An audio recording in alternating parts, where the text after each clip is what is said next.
Hey guys, good morning, welcome to new video. इस video में हम आपके लिए लेकर आए हैं सर्किल के एग्जाम्पल और सर्किल का पूरा कंसेप्ट आपको इस वीडियो में हम क्लियर करेंगे। उस कंसेप्ट को अगर आप अच्छी तरह से समझ जाएंगे तो आप सर्किल के हर एक तरह के एग्जाम्पल को बहुत ही आसानी से सॉल्व कर लेंगे। तो एक एग्जाम्पल आपकी स्क्रीन पर लिखा हुआ है, पहले इस एग्जाम्पल को देख लीजिए, फिर हम इसके कंसेप्ट को समझेंगे, उसके बाद हम इस सवाल को सॉल्व देखिए कितनी आसानी से कर लेंगे। क्वेश्चन देखिए आपके सामने लिखा हुआ है कि 88 centimetre perimeter of a circle, यानी कि कोई सर्किल है, सर्किल को हिंदी में वृत्त यानी कि गोले जैसी आकृति होती है, उसी को हिंदी में वृत्त और इंग्लिश में सर्किल कहते हैं, और उसका जो पेरीमीटर है वो 88 सेंटीमीटर है। पेरीमीटर क्या होता है अभी हम आपको पूरा डिटेल में समझाएंगे। और उसके बाद कह रहा है, ये पेरीमीटर दिया गया है, उसके बाद कह रहा है आपसे कि what will be the radius of a circle, यानी कि सर्किल की रेडियस कितनी होगी ये हमें बताना है। और आपको सिर्फ पेरीमीटर 88 सेंटीमीटर दिया गया है। अगर आपको वृत्त के बारे में यानी कि सर्किल के बारे में, उसकी प्रॉपर्टी के बारे में अच्छी तरह से मालूम है तो ये सवाल आप बहुत ही आसानी से सॉल्व कर सकते हैं। और अगर आपको सर्किल यानी कि वृत्त के बारे में कुछ नहीं मालूम है तो आपके लिए ये क्वेश्चन बहुत ज्यादा हार्ड हो जाएगा। तो इसे आसान बनाने के लिए सबसे पहले हम आइए इसके कंसेप्ट को अच्छी तरह से समझ लेते हैं, उसके बाद देखिएगा ये सवाल आपको कितना आसान दिखाई देने लगेगा। उसके लिए सबसे पहले आप देखिए इसके कंसेप्ट में, वृत्त इस तरह की आकृति होती है, इस तरह का गोला होता है, इसी को हम क्या हिंदी में कहते हैं वृत्त और इंग्लिश में कहते हैं सर्किल। तो ये चीज आप समझ गए कि फिगर इसका कैसा बनता है, इस तरह से बनता है। और इसके बीचों बीच में एक बूंदी हम मान लेते हैं, यहां पर कहीं पर मान लेते हैं, जो बीच में इसके बूंदी होती है उसको क्या कहा जाता है, उसे सेंटर और हिंदी में केंद्र कहा जाता है। ये बात आपको समझ में आ गई। अब इसकी बात देखिए आती है पेरीमीटर की। पेरीमीटर क्या चीज होता है, इसकी जो बाउंड्री होती है इसको हिंदी में हम परिधि कहते हैं। इसके चारों तरफ का जो, मान लीजिए आप यहां पर खड़े हैं, कहीं पर भी मान लीजिए यहां पर खड़े हैं और यहां से चलते गए चलते गए चलते गए चलते चलते चलते फिर यहां पर आ जाएंगे उसी पॉइंट पर। तो यहां से आप चलते हुए गए तो कितनी दूरी की आपने चली और उसके बाद यहां पर आप पहुंच गए फिर उसी पॉइंट पर। तो आपने मान लीजिए आधा किलोमीटर चला, 1 किलोमीटर चला, 10 सेंटीमीटर चला, वो हमें नहीं पता है। जितना भी आपने चला, जितनी दूरी यहां से यहां तक में, उसी को कहा जाता है हिंदी में परिधि, इंग्लिश में कहा जाता है पेरीमीटर, जो कि दिया हुआ है। और इसे या फिर आप बाउंड्री भी कह सकते हैं उस आकृति की जिसकी बात हम कर रहे हैं।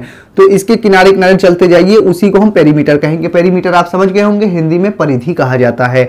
अब दूसरी चीज आप समझ लीजिए, ये केंद्र है, इसको सेंटर कहते हैं। सेंटर से परिधि के बीच की डिस्टेंस को क्या कहा जाता है, उसको कहा जाता है रेडियस। मान लीजिए यहां से यहां तक हमने एक लाइन खींच दी, ये क्या है, इसकी रेडियस है। और रेडियस को स्मॉल आर से दिखाया जाता है यानी डिनोट किया जाता है। तो आप इसको स्मॉल आर से लिख सकते हैं, इस तरह से दिखा सकते हैं। स्मॉल आर हमने इस तरह से लिखकर दिखा दिया। तो इस दूरी को क्या कहते हैं, रेडियस कहते हैं। अब सेंटर से यहां तक हमने लाइन खींची तो ये भी रेडियस है। यहां से यहां तक लाइन खींच दें तो भी रेडियस है। यहां से यहां तक लाइन खींच दें तो वो भी रेडियस है। यानी कि रेडियस सब तरफ बराबर होगी, चाहे आप जहां भी लाइन खींच सकते हैं। ये चीज आपको समझ में आ गई। तो रेडियस इसमें दी हुई है। रेडियस क्या होती है, स्मॉल आर से डिनोट करते हैं। और परिधि यानी पेरीमीटर, ये मैंने समझा दिया, इसकी बाउंड्री को कहा जाता है। अब ये सवाल आपके सामने है और इसमें पेरीमीटर 88 सेंटीमीटर दिया गया है। लेकिन इसके आगे बढ़ने से पहले एक फार्मूला भी आपको याद करना पड़ेगा। वो फार्मूला क्या होता है, वो फार्मूला ये होता है कि पेरीमीटर ऑफ अ सर्किल क्या होता है, ये देखिए, ये याद कर लीजिएगा आप। इसको लिख भी लीजिए, perimeter of a circle. Perimeter of a circle यानी कि इसकी जो पेरीमीटर होता है, जो परिधि होती है, वो उसका फार्मूला होता है पाई आर। ये फार्मूला आपको याद करना है। आर क्या है, ये त्रिज्या है, इसको हिंदी में त्रिज्या, इंग्लिश में रेडियस कहते हैं। और पाई क्या होती है, पाई एक वैल्यू होती है जिसको इस सिंबल से डिनोट किया जाता है। और इसकी वैल्यू कितनी होती है, इसको भी आपको याद करना है। मैथ्स में अलग अलग तरह के फार्मूले में पाई लगा होगा, तो पाई की वैल्यू आप क्या रखेंगे ये भी आपको याद करना है। तो पाई बराबर होता है 22/7। ये वैल्यू आप लिख लीजिए और अपने दिमाग में बिल्कुल अच्छी तरह से याद कर लीजिए कि पाई जहां पर होगा, अगर आपको सॉल्व करना है तो उसकी जगह पर 22/7 आप वैल्यू रखेंगे। इतनी बात आपको समझ में आ गई। आपको फार्मूला याद है कि पेरीमीटर ऑफ अ सर्किल बराबर होता है पाई आर, इतनी चीज आपको मालूम है और इसकी प्रॉपर्टी मैंने आपको समझा दी है। अब हमें क्या करना है, पेरीमीटर ऑफ अ सर्किल यानी कि सर्किल की परिधि, सर्किल की बाउंड्री ये है, तो ये कितनी है 88 सेंटीमीटर। तो इसकी जगह पर हम क्या लिख दे रहे हैं 88 सेंटीमीटर, इस तरह से हमने लिख दिया। बराबर आपके फार्मूले में पाई आर दिया है, पाई आर हमने लिख दिया। अब हमें क्या करना है, हमें निकालना है radius. What will be the radius of a circle, यानी सर्किल की रेडियस यानी त्रिज्या कितनी होगी। तो त्रिज्या हमें नहीं मालूम है, उसको वैसे ही छोड़ देंगे आर।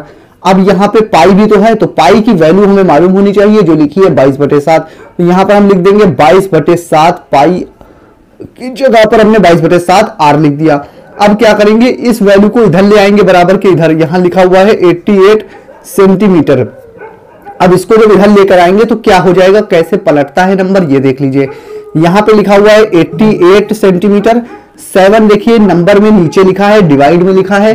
कोई भी नंबर नीचे डिवाइड में है बराबर के उधर जाके मल्टीप्लाई में हो जाता है, और मल्टीप्लाई में है तो उधर जाके डिवाइड में हो जाएगा। तो 7 को हम इधर लेके आए, मल्टीप्लाई में हो गया। अगर 7 को उधर ले जाएंगे तो फिर से डिवाइड में हो जाएगा। बराबर क्या लिखा है 22 आर। ये 22 और आर के बीच में कोई निशान नहीं, मतलब इन दोनों के बीच में मल्टीप्लाई का निशान है। अब 22 और आर मल्टीप्लाई में है तो 22 बराबर के इधर आएगा तो क्या हो जाएगा, डिवाइड में हो जाएगा। तो 22 को यहां से जब हटाएंगे यानी बराबर के इधर लेकर आएंगे तो ये डिवाइड में हो जाएगा 22 इस तरह से। तो r बराबर हो गया 88 मल्टीप्लाई 7/22। अब इसे सॉल्व कर लीजिए और r की वैल्यू निकल कर आ जाएगी। देखिए कैसे सॉल्व करेंगे, इसको हम काट सकते हैं पहले 2 से, 2 1 जा 2, 2 1 जा 2 कट गया। फिर इसको ऊपर भी 2 से ही काटना पड़ेगा, एक ही पहाड़े से ऊपर नीचे काटा जाता है। 2 4 जा 8 और फिर 2 4 जा 8 कट गया। फिर क्या बचा आपके पास 44 मल्टीप्लाई 7/11 बचा है यहाँ पर। अब 11 से हम ऊपर नीचे काट सकते हैं। 11 का पहाड़ा 1 बार पढ़ा, 11 1 जा 11, 11 का पहाड़ा 4 बार पढ़ेंगे, 11 4 जा 44 होता है। और यहाँ बराबर में r लिखा हुआ है, वो एज इट इज चलता रहेगा r। फिर आप क्या करेंगे, यहाँ पर यहाँ आपका आया है 4, यहाँ बचा है 7, तो लिखेंगे 4 मल्टीप्लाई 7 बराबर r लिखा हुआ है। अब इसका मल्टीप्लाई करेंगे, 4 7 जा कितना होता है 7 8 7 चौक 28 होता है, यानी 4 7 जा 28 होता है। बराबर क्या लिखा हुआ है r। तो r बराबर 28 लिखिए या 28 बराबर r लिखिए, कोई दिक्कत की बात नहीं है। हम r बराबर 28 लिख दे तो भी कोई दिक्कत नहीं है। तो r बराबर 28 आ गया। अब ये मीटर है, सेंटीमीटर है, किलोमीटर है, वो आपको पहले जो दिया था वही होगा। यहाँ सेंटीमीटर है, यहाँ भी सेंटीमीटर लिखा, तो ये भी निकल कर आया किसमें, सेंटीमीटर में निकल कर आया है। तो आपकी रेडियस कितनी निकल कर आ गई है 28 सेंटीमीटर ऑफ अ सर्किल, यानी सर्किल की रेडियस 28 सेंटीमीटर निकल कर आ गई है। इस तरह से आप इस सवाल को बहुत ही आसानी से सॉल्व कर सकते थे अगर आपको ये प्रॉपर्टी अच्छी तरह से पता होती, पाई की वैल्यू पता होती और ये वाला फार्मूला पता होता। तो ये फार्मूला अगर आपको नहीं याद है तो इस फार्मूले को आप बिल्कुल याद कर लीजिएगा, अच्छी तरह से दिमाग में बैठा लीजिएगा, ताकि इस तरह के सवालों को आप बहुत ही आसानी से सॉल्व कर सकें। तो मुझे उम्मीद है आपको ये वीडियो पसंद आई होगी। पसंद आई है तो लाइक करिए। ये वीडियो आपको कैसी लगी आप मुझे कमेंट करके बता सकते हैं। मैं फिर हाजिर होऊंगा किसी और नई वीडियो में। जब तक के लिए बने रहिए जय अक्षर के साथ।